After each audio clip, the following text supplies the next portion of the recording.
Member for Amendment Cook-Tantramar. Scene 1, Act 2. Thank you, Mr. Speaker. Last Friday, hundreds of youth and adults rallied outside the legislature at a Fridays for Future climate strike. Order. An increasing number of youth have been speaking publicly at these rallies, voicing their legitimate worries about what the future holds for them on a planet experiencing climate breakdown. One of the signs I have seen often at rallies says 1.5 to stay alive, which is a reference to the Paris Agreement that our country signed that agreed to aim to keep warming to 1.5 degrees Celsius.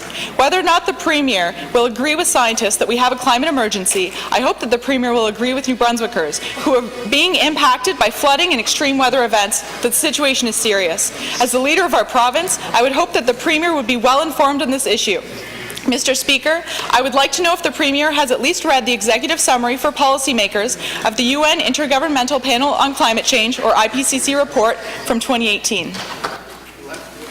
Minister of Environment and Local Government. Thank you, Mr. Speaker. I appreciate the member opposite bringing up the discussion on climate change once again, Mr. Speaker, because we do take it seriously in this legislature. Every person in here takes climate change seriously. Every person in that gallery does, and all those children that were standing out on the steps of the legislature and on the lawn and in all other places take it very seriously, Mr. Speaker. And she asked if we've read different reports. I want to ask the member opposite, Mr. Speaker, has she read the Climate Change Action Plan that her leader endorsed and was a very big part of it? Because she hasn't even spoke about it once in this legislature, Mr. Speaker. I want to know why.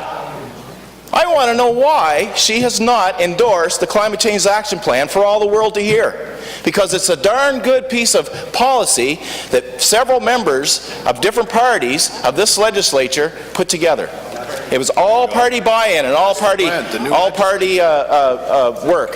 So why hasn't she commended her leader for working on that and making a successful document that we could take to Ottawa to get rid of an unfair carbon tax? Prime Minister. Member for Amendment Cook-Tantramar. Thank you, Mr. Speaker. I have read it, I do support it, and I would like to see a timeline for implementation.